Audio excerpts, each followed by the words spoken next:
Alright, I am having to use screencast because I could not figure out how to get Microsoft Teams to record. I tried it, I looked it up, I also clicked onto the more options thing where it said it should be, and it was not there.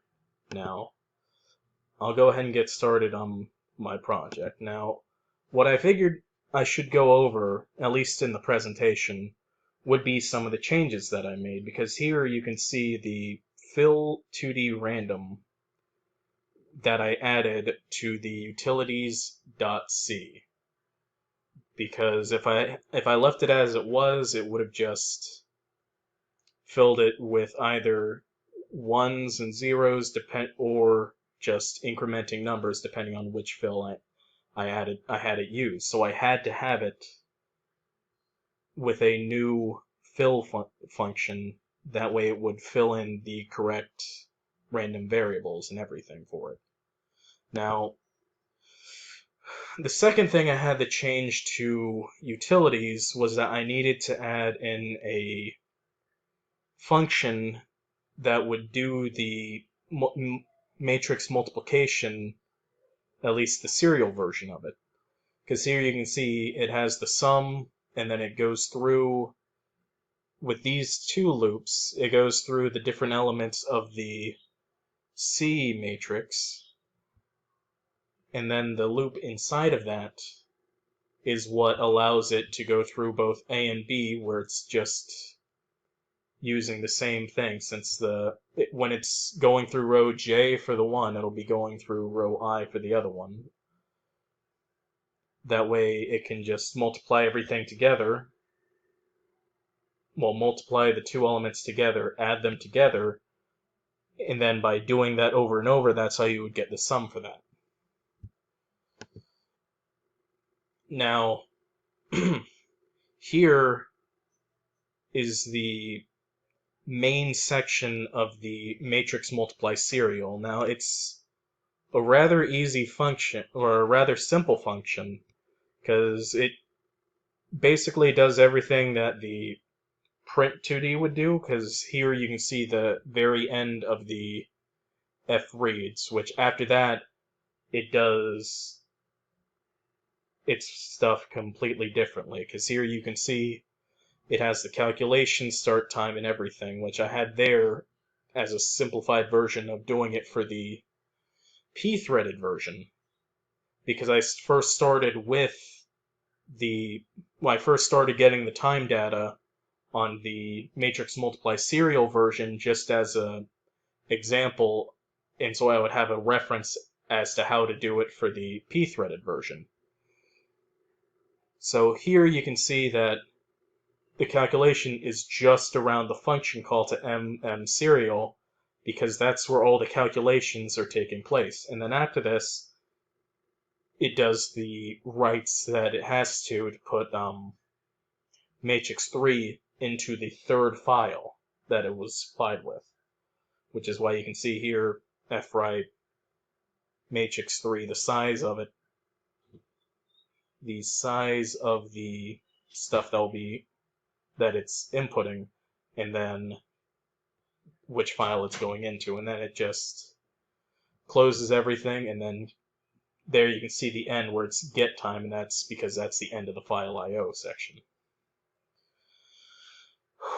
Next, I will be going over parts of the p-threaded program that the author had that I changed. Now here you can see that I have added in sections of code that would allow it to go through and get the stuff from the files.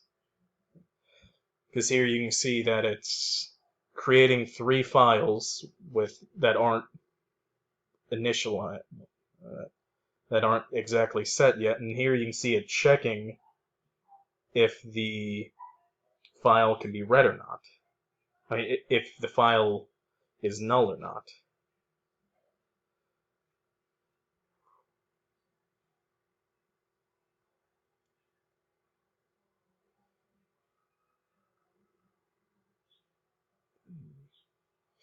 And you can see the same thing for the second one, which is taking place here, because if it's a null, it won't be able to. And then after that, they both print out that it's reading from file that then the name that it's given.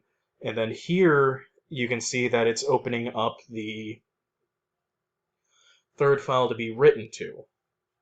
And now these lines here, these are getting the data from the original, well, from the two supplied files. Because the matrix in the files, the way that it works is that it's the amount of rows, the amount of columns, and then the amount, well, the actual matrix itself, which you can see here, it's getting the rows, the columns, the rows, and the columns for the first and then the second matrix from the files. And here you can see it's starting the time for the multiplication, because all the calculation takes place between these two lines, well, these lines here. Because after that, all it's going to be is just I/O stuff, like this here, and going back, this here included. Which is why before this, I forgot to have it down there, but above this line here is the... Oh wait, no, there it is. I misread that.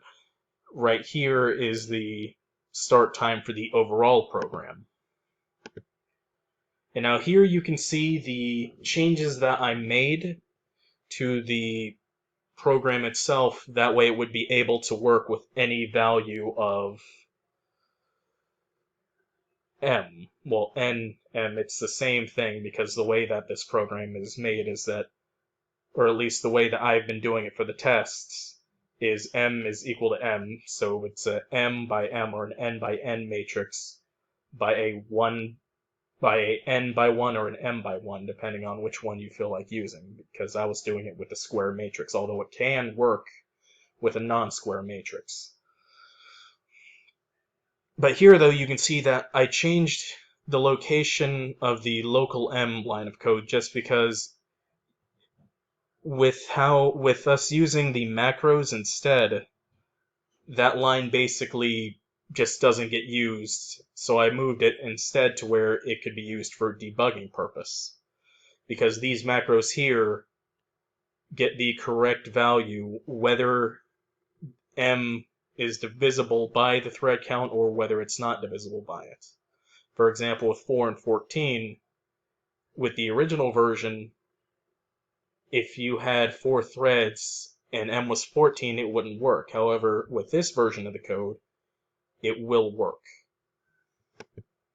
And now here you can see I have the overall execution times, which looks normal because it's going down and so on, which you would expect, but you wouldn't expect too much just because that's including the file I/O stuff. The same can be said for this, but I believe what I ran into here, I'll go over at the end of the presentation, because it is rather weird, at least with what I experienced with it.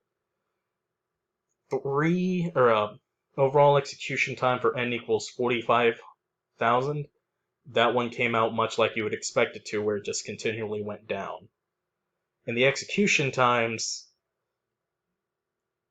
these here are kind of what I was expecting, more or less, because you can't exactly speed up the entire program. You can only speed up the parallelizable part, but most of it, as you can see, is not, judging by that. And here you can just see the efficiency just drop as it goes on, with weird spots like this, which, again, I'll go over at the end, and especially that there. And now here you can see the calculation times, which drastically go down. Except they do have a part right there, but again, at the end, I will explain that. And then you can see here again, it just goes completely down. And here, the speed up is more like what we would expect it to be, since this part of the code that we're timing here is actually parallelizable instead of the overall program, which isn't. Because here you can see that it does go up instead of it just barely going up. and these two here, I believe, were affected by the same phenomenon that I will go over. And here, though, you can see the efficiency is a bit more like what we were expecting, where it gradually goes down instead of it just dropping. Although this one, I'm thinking it's also because of the size, because it seems to deal best, at least from what I was experiencing, with the bigger numbers. And now here, though, is an example of what I was referring to, because here you can see that I ran it once for 45,000 as the value of m, and the value of n. And here you can see the overall calculation time was 90 seconds, with the calculation time being 18 seconds. While I ran it again with the same numbers and the same thread count being 1, here you can see it being, the overall time being 30 and the calculation time being 20 seconds. Now, I'm not exactly sure why this is. My only idea that I can think of to explain this, and why some of my numbers do look weird, because I did run it multiple times. I would say I did it for 3 if the data was close together, while I ran it like 4 or 5 times if I got any obvious outliers, which happened a bit. But after that, I decided to just go with the values that were the closest together. That way the data wouldn't look incredibly weird. But as you can see, with some of these graphs, that wasn't exactly possible because the numbers still look weird.